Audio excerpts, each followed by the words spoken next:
நம்ம lemon grass வந்து நம்ம வீட்டில் இருந்தது அப்படின்னா அப்படியே பச்சையாகவே எடுத்து நம்ம போட்டுடலாம். நம்ம வீட்டில் வந்து ஒரு சின்ன தொட்டியில் வச்சுட்டா கூட நமக்கு இது வந்து நல்லா வளர்ந்து வந்துடும். இப்போ வந்து கிடைக்காத இடத்துல வந்து நம்ம சூப்பர் மார்க்கெட்லலாம் கிடைக்கும் பார்த்திங்களா, அந்த மாதிரி இன்றைக்கி நான் போட்டு காட்டுறேன். இது வந்து நான் தோட்டத்தில் வச்சுருக்கேன். இது நல்லா வளர்ந்து வந்திருக்குது, நிறையாவும் இருக்குது. சரி அப்படியே விட்டோம்னாக்கா நிறையா வந்துடும்ன்ட்டு நான் கட் பண்ணிட்டேன். கட் பண்ணி நல்லா கழுவிட்டு துண்டு துண்டாக கட் பண்ணி நான் காய வச்சு எடுத்து வைக்கிறேன். அதையும் காட்டுறேன் நான் உங்களுக்கு. இப்போ வந்து நான் கட் பண்ணுறதையும் காட்டுறேன்.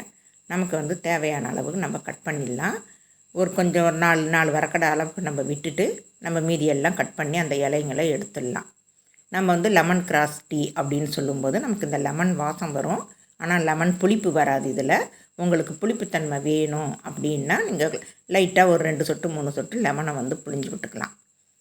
நான் வந்து இந்த மாதிரி எல்லாத்தையுமே பறிச்சுட்டேன். இந்த லெமன் வாசம் இருக்கும். இதில் இலையை கூட கசக்கி மோந்து பார்த்தோம் அப்படின்னா நல்ல லெமன் வாசம் வரும்.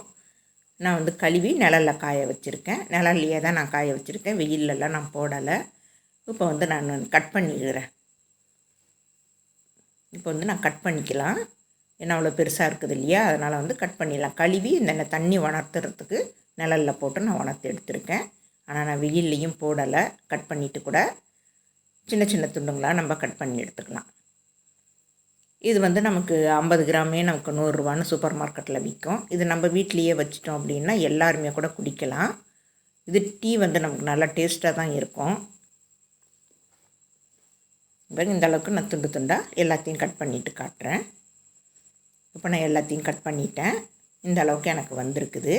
இது அப்படியே நிழல்லையே நம்ம காய வச்சுக்கலாம். நிழல்லையே காய வச்சு எடுத்து நம்ம ஸ்டோர் பண்ணி வச்சிட்டோம் அப்படின்னாக்கா அது பாட்டுக்கும் இருக்கும். நமக்கு தேவையானப்போ நம்ம காலையில் கூட நம்ம எடுத்து போட்டுக்கலாம். நமக்கு எப்போ வேணுமோ அப்போல்லாம் கூட நம்ம எடுத்து போட்டுக்கலாம். நம்ம காஞ்சிடுச்சு அப்படின்றதுனால அந்த வாசம் இல்லாமல் இருக்காது. இங்கே பாருங்கள், இது நிழலில் தான் காய வச்சுருக்கேன். இந்த அளவுக்கு காஞ்சி வந்திருக்குது. அந்த கலர் மட்டுக்கும் மாறாது. வெயிலில் நம்ம வச்சோம் அப்படின்னாக்கா அந்த ப்ரௌன் கலர் ஷேடு வந்துடும். அந்த ப்ரௌன் கலர் மாதிரி ஆகிடும். டீ வந்து நமக்கு அந்த க்ரீன்னஸ் கிடைக்காது. அந்த க்ரீன் கலரில் வர்றது நமக்கு கிடைக்காது. ப்ரௌன் கலரில் மாறிடுச்சு அப்படின்னா நமக்கு டீ வந்து டீ கலரில் வந்துடும். ப்ரௌன் கலரில் தான் இருக்கும். நான் அப்போ வந்து ஒரு சிட்டிக்காய் நான் எடுத்து போட்டுக்கிறேன். இது வந்து நான் ஒரு டீக்கு எடுத்துக்கிறேன். நான் ஒரு 200 ml நான் தண்ணி விட்டுருக்கேன்.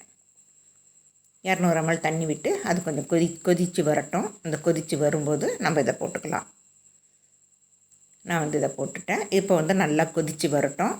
நல்லா கொதித்து வந்ததுமே நம்ம வடிகட்டி எடுத்துக்கலாம்.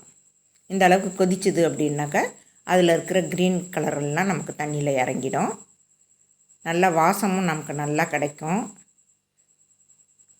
இந்த மாதிரி வடித்து எடுத்துக்கிட்டோம் அப்படின்னாக்கா இப்படி தான் இருக்கும். நம்ம லெமன் டீ போடும்போது அதில் வந்து கொஞ்சமாக தூள் கலந்த மாதிரி இருக்கும். நம்ம பேக்கெட்லலாம் வாங்குகிறோம் பார்த்திங்களா சூப்பர் மார்க்கெட்டில், அது வந்து அந்த மாதிரி இருக்கும். இந்த மாதிரி வந்து ஃபுல்லாக போட்டு எடுத்தோம்னாக்கா இந்த கலரில் தான் இருக்கும். இது கூட வந்து நான் நாட்டு சக்கரை போட்டு சாப்பிட்றேன். உங்களுக்கு வந்து தேன் வேணும்னாலும் போட்டுக்கலாம், இல்லை வெள்ளை சக்கரை கூட போட்டு குடிச்சிக்கலாம்.